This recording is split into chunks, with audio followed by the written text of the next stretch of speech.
Hello বন্ধুরা, তো এই যে ভাত খেতে বসে গেছি তার আগে একটা জিনিস মাখবো, তো তোমাদের সঙ্গে একটু শেয়ার করি। তো এটা হচ্ছে মানকচু, তো অনেকেই চিনবে। তো এই যে মানকচুটাকে আমি সিদ্ধ করে নিয়েছি, মানকচু, আর এখানে নিয়েছি শুকনো লঙ্কা। মানকচুর সঙ্গে শুকনো লঙ্কা না হলে একদম ভালোই লাগবে না, তাই শুকনো লঙ্কা, আর এখানে 3 কোয়া বড় বড় রসুন।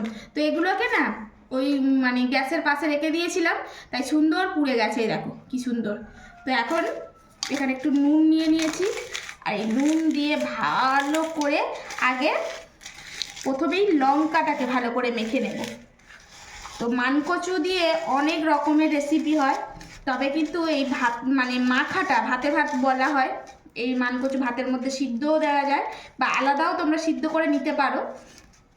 তো এই যে এখন ভালো করে রসুন আর লঙ্কাটা লবণের সঙ্গে একটু ভালো করে এইভাবে ডোলে মেখে নেব।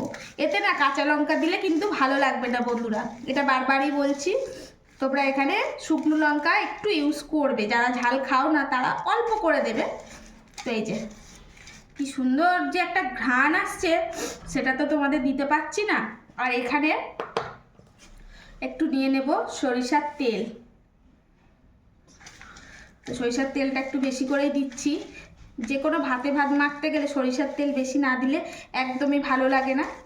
তো এই দেখো কি সুন্দর কালারটা, যারা লঙ্কা ভালোবাসে। আর এই দেখো মানকচুটা কি সুন্দর গলে গেছে। এটা কিন্তু বাজার থেকে কেনা না, একদম আমাদের ঘরের মানকচু। এই যে দেখো পুরো আলুর থেকেও সুন্দর মাখন হয়ে গেছে। এখন এটাকে বেশ সুন্দর করে এইভাবে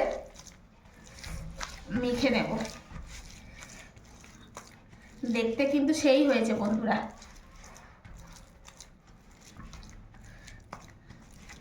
তো কারা কারা মানকচু ভাতে খেতে ভালোবাসো আর কারা কারা বাসো না, কাঁচা মানকচু বাটাও কিন্তু বেশ ভালো লাগে, খুব সুন্দর লাগে। আর এই মানকচুটা নিয়ে এসেছি অনেক রকমের রেসিপি করে খাবো, ঠিক আছে। তো প্রথমেই যেটা করলাম সেটা তোমাদের সঙ্গে শেয়ার করলাম।